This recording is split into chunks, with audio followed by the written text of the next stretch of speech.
For the past 14 years, Bosse High School's EVSC Community Link has been bringing stories from the community to you, our viewers. Our mission is to produce high-quality informational, educational, in-depth segments on people and organizations that the tri-state area offers. More than 120 individual segments have aired here on WNIN since the fall of 2003. This episode of the Community Link features two of our most highly requested segments from our film vaults. First up is a segment that we call The Village Tinker. This documentary looks at Dan Schultz of Newburgh, Indiana, and how in his retirement he has become one of the premier people in the United States that repair brass musical instruments. My name is Dan Schultz, and I spend the bulk of my time these days repairing and restoring tubas. You really don't learn how to do this. You come out of school at a level where you're just kind of dangerous, and you really learn the trade by going to work for a music store or a repair shop or under somebody. So I don't have any formal training at this. My background is engineering and manufacturing engineering and machine work. It was a good segue at my retirement to just kind of move into this because I'm a tuba player. And if you're a tuba player, it's very difficult to find somebody to work on these things. The primary reason for the shop is so I can work on my own horns. And these are examples of horns that were made in '71 in Germany by Bowman Meinl. The inspiration of a tuba professor named Fred Marzan, who had some interesting ideas about how things ought to be done. Anyway, there's two different varieties here. One's a piston, one's a rotary horn. They're built basically on the same bugle. These horns were in really bad shape when I got them. They both came out of school systems. One came out of a school system in Central Ohio, and one came out of a school system in Chicago. I bought them off of eBay because nobody else wanted them. They were just literally torn all to pieces. So as they are now, they're my favorite players. They're excellent examples of very good tubas, and they wouldn't be for sale for any amount of money at the moment. My widow might think differently, but I'm not going to sell them. I was already involved in back playing the tuba again and doing amateur repair work a couple of years before my wife and I decided to start the Old Dam Community Band. It's not a resource for repair work that one might think. I tell them to take the stuff, their flutes and clarinets and saxophones and whatever to other repair guys. And if it's something like this, I'll work on it. But I don't go looking for anything else except these things. The instruments I see most in here are obviously tubas, the low brass, the euphoniums, baritones, trombones, tubas, sousaphones, and what have you. I see others because it's easy for people just to drop by. They see the sousaphone out in front, and there was a fellow just dropped by here last night that the mouthpiece was stuck in his daughter's trumpet, and I didn't charge him anything to take it out, and I kind of like that, but people just drop in. It's sort of fun. This is a King made in 1923. It's one of two that we know of, and it was made specifically for an orchestral musician to be used as what we call a pit tuba, an orchestra pit, and it was played on a stand like this. And the reason why it's so tall is so, if you've ever seen an orchestra pit, they're down below stage level, and the recording bell would project over the top of the orchestra pit. So they call this a pit model. It's Pit Model King. Very rare, not worth a lot of money, but it's worth a lot to me. A practical restoration would be one where it'd be more of a good play condition where a horn is made ready to be used again. And this is a classic example here. This is owned by a fellow in New York, and it's an old Alexander. This thing is probably 110, 120 years old, and it's got a lot of issues, a lot of problems. The valves are shot on it; they need to be reconditioned. It's got some poorly done patches on it, some cracks and tears. The hardest part about repairing instruments is finding the parts when necessary. Obviously on a horn that's 120 years old, as I think this one is, almost everything on it was handmade to begin with. So a replacement part's going to have to be handmade again. There are no factory stocks, or there probably is not another one exactly like this anywhere left in the world that I could get parts from. So if something was severely broken or bent or mangled, I just have to make it. But the challenge here is basically the horn has to come almost completely apart. All these major solder joints will be apart in order to get to the dents inside here and this one. The valve section will come apart. I'll send it to various places to have things replated and redone. And when it comes back, I'll reassemble it. And start to finish, we might be looking at 6 months, just part-time, on a part-time basis. This horn's an example of what I do a lot of. It's actually a con body with a Yamaha valve section, and it's owned by a fellow with the Army Band out in Fort Riley, Kansas. He liked the con tuba, and he liked the Yamaha valve, so he asked me, he says, can you put a Yamaha valve section on a con tuba? Didn't know if I could or not, but the stock answer is sure. I had to make the lead pipe, and I had to make the main tuning slide, and there's a couple of transitions in here that had to be made, and basically the valve section is just grafted onto the rest of the horn. Looks like a factory job, but it wasn't. Far from it. Steel ball.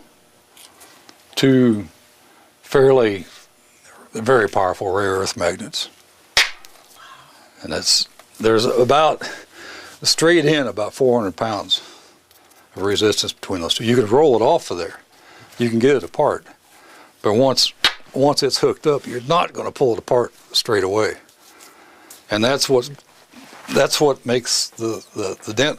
You put the ball on the inside, and you hook the magnet up on the outside, and then you can begin to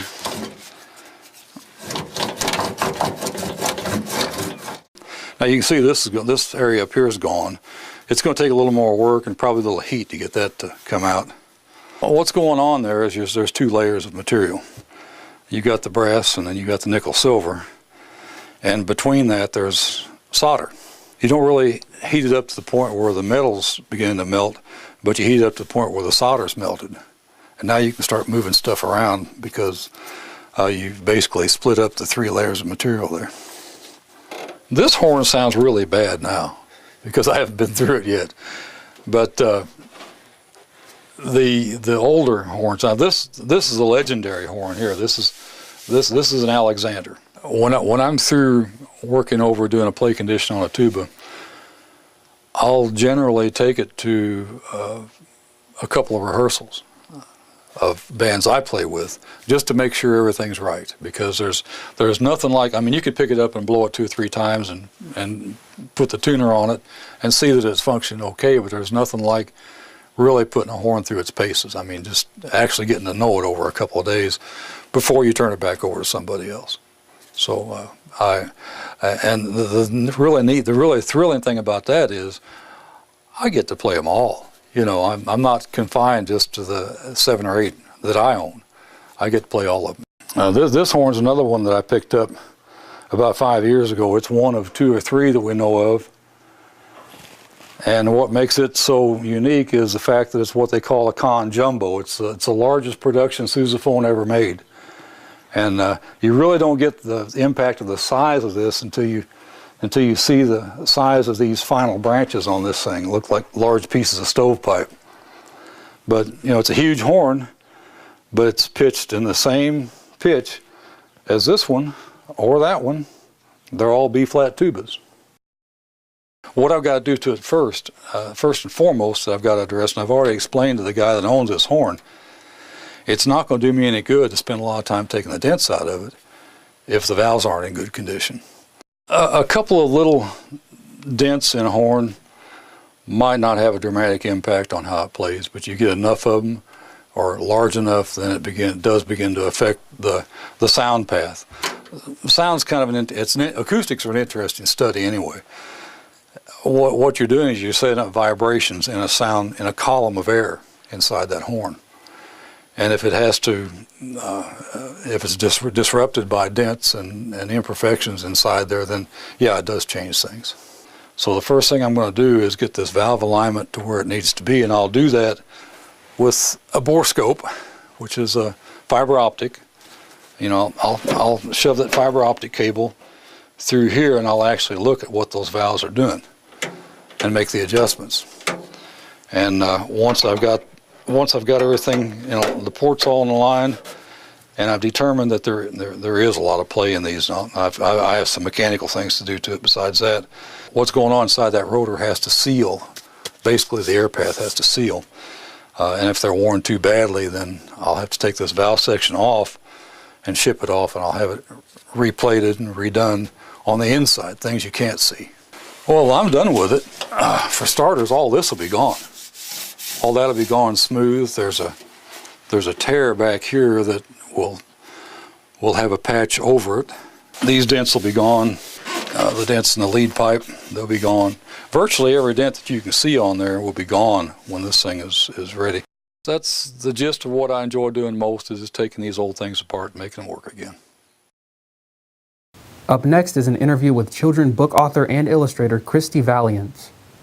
During an interview with Link alumni Ashley Goffenay, she discusses her life, big breaks that she has had, and shows us how she utilizes digital media in her creations. Hi, I'm Ashley Goffenay, here today with Christy Valiant, a children's author and book illustrator. Thanks for meeting with us today. Thanks for coming to my studio. So what got you started in art and book illustration? So even when I was little, I would get in trouble in class in 5th grade and 4th grade for drawing too much during class. And I love drawing, and I always thought that my drawings looked like photographs. And so this is an illustration I drew in 5th grade. And I thought this looked just like a photograph at the time. I loved it. And obviously I've grown a little bit since then in my artwork, but I've always loved drawing. And then during high school, I took extra art classes where I was able to leave high school on an independent study and go airbrush some murals, like at the YMCA and Walmart and different places. And so yeah, I just always loved getting out there with my art and having fun with illustration. And I went to an art school. I went to Columbus College of Art and Design, which is a private 4-year school. And there I fell in love with book illustration for sure. But again, I always loved books since I was little too. And one of my favorites was this one. And it wasn't that I necessarily was into nursery rhymes so much, but I love the illustrations in it. And this illustration especially, I loved it. I thought it looked magical, and I loved all of these. So that kind of got me interested in illustrating books, and yeah, it's been fun. How did going to Columbus College of Art and Design prepare you for your job now? Well, it's a wonderful art school. It's known for their illustration department, which was my major. And so my first year of taking actual illustration classes, my first class of illustration class, we were given the assignment to illustrate a robot. And so it sounds like a pretty straightforward, easy assignment. So we all came in with our robot illustrations. We put them up on the wall for our teacher to critique. And he walked around to all of them. He came and he handed out fast food applications to everybody and said, "You're not going to make it in the illustration world because none of you even know what an illustration is." So an illustration is not just a drawing of a robot. An illustration tells a story, and it's narrative, and it evokes some kind of emotion. At Columbus College of Art and Design, what kind of mediums of art were you trained in? We had to learn everything. So freshman year, we started off taking like figure drawing classes and oil painting and perspective drawing, color concept, all kind of the foundational classes of art. And then after that, we started our major classes. So then we went into actual illustration classes since I was an illustration major. And so I learned watercolor, I learned oil pastels, I learned kind of all the different mediums of art that there are. And my favorite one was digital illustration. And so I love digital illustration. There's so much that you can do. on the computer that you can't do with real paint. So I can show you a little bit on how to do that. Okay. So one thing I really like about illustrating digitally is that I can edit really easily. So if I want to change the background color of something, so for instance, if I don't want it pink and I want to try a different color, I just pull up a little box that allows me to play around with all different colors in the background, and I can change the hue, how light or dark it is, and all different kinds of things, the saturation level of it. And if I had painted this by hand with watercolor or oil paint or anything like that, there's no way to try to get in between all these tiny little spots again to repaint the background. So I love that about digital. And I also love that I can grab different parts of it and just move the parts that I want to move. I have everything on different layers. So if I want to repaint the shoe a different color or anything, I can just turn off different layers and redraw it again. So it makes editing so much easier. I can resize everything, I can move it around. It's just so much easier for me since I don't really plan things out too much ahead of time. I try to just do it as I'm going and see what is working in my illustration. You have books of your own, but for the most part you illustrate other people's books, right? Yeah, I've illustrated a lot of other people's books, and now I've just gotten into the writing part of it myself. But it's really fun working both ways. I really enjoy both of those processes because writing my own books, I get to come up with the subject matter, everything about the whole vision of the book and what the book is going to be. Working with another writer is a whole different ballpark because the story is set. And I can't change what their initial story is, but I can bring my half to the book. And so with that, usually a publisher will call me, or they'll actually call my agent since I have an agent. And then my agent and I will discuss whether that's a story that I want to take on and illustrate. Because I put so much time into each book that I really want to love that manuscript if I'm gonna actually draw it. And so once I decided that yes, I'm gonna illustrate a book, then I need to figure out how to bring my half to that book, because books are told half with pictures and half with illustrations for picture books for young kids. And so there's a lot that goes into the illustrations that aren't even in the text at all. So with this book, Cora Cooks Pancit, I'm sure the author kind of had an idea of what she was thinking the illustrations would look like, but the publisher allows me to come in as the illustrator and tell my half of the story and have that creative freedom. So they kept the author and illustrator apart, and that's how it usually works. So I didn't get to speak to Dorina at all during this process. So I started my research on the Filipino culture, and in this book, the girl, the main character, Cora, she feels left out of her family's cooking when all of her older siblings get to help mom cook, and she doesn't get to do anything really except lick the spoons. And I'm sure the author, when she wrote that first opening paragraph, imagined the illustrator showing in the pictures all of these like wonderful foods being made and Cora just kind of off to the side, left out. Well, instead, having the creative freedom to show what I wanted to, as an illustrator, I showed Cora so left out that she's not even in the kitchen anymore.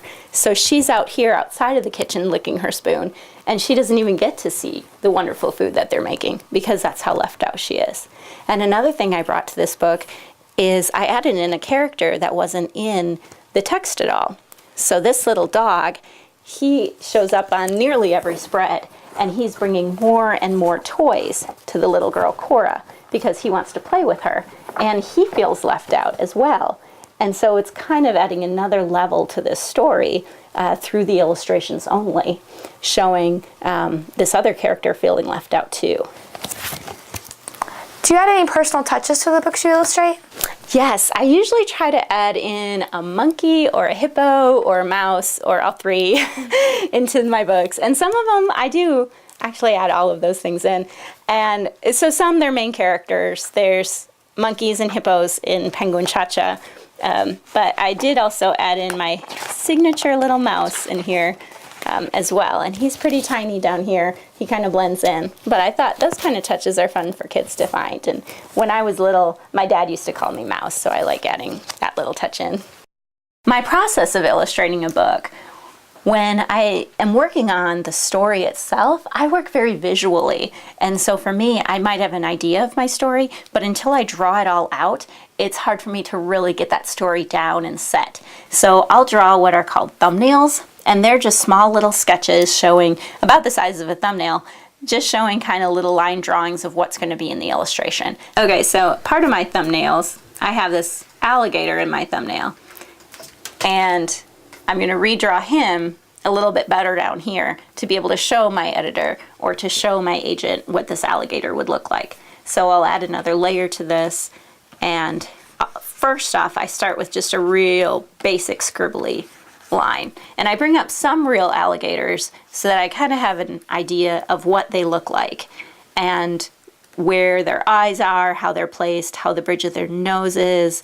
I'm not going to really copy off of any of these photos because photos online, any photos, are copyrighted, so you can't really use them exactly, but I can use them as reference just to see the structure of an alligator and to see kind of how his nose comes down to a point. And my alligator, of course, is going to be very stylized. So I'm drawing him just very rough and very stylized, just to get the general idea of where I want him to be on the page. And after I get him drawn very rough is when I'll come back in and draw him in much sharper detail.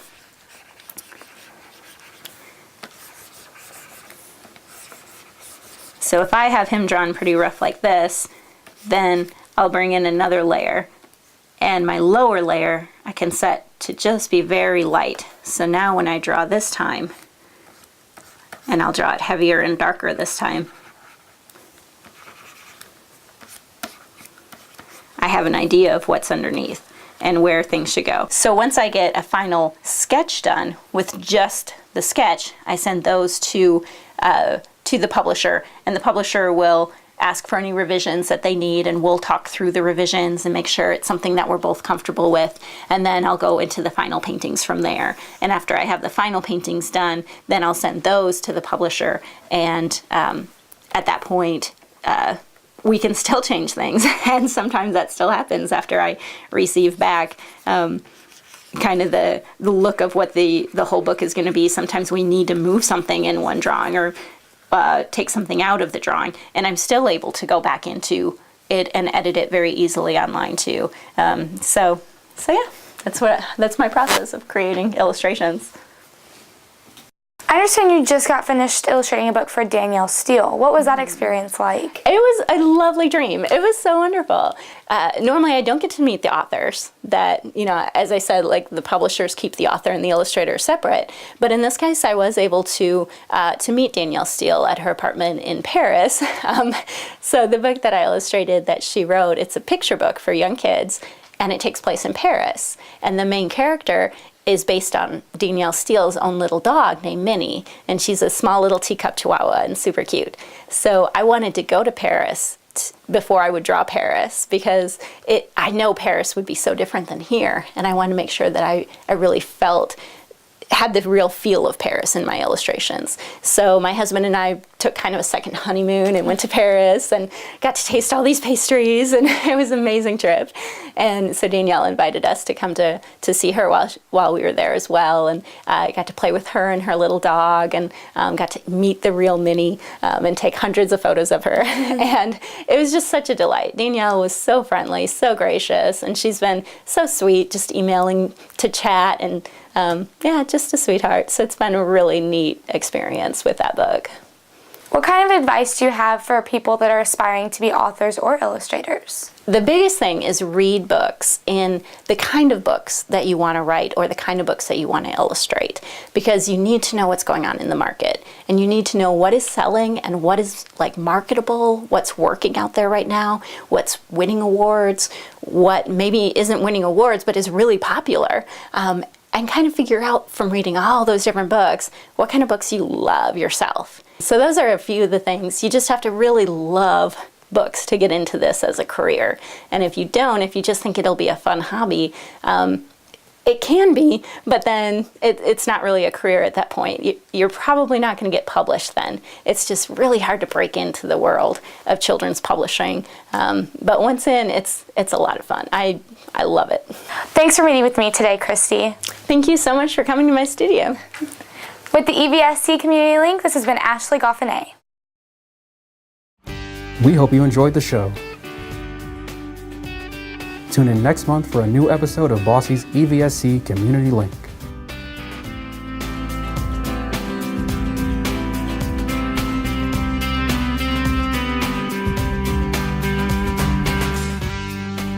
We would like to extend a special thanks to the following businesses and organizations for providing their services: Gerald and Leanne Scott, Sharon Adams of Timeless Photography, and the Acropolis Mediterranean Restaurants. This has been a Bulldog production.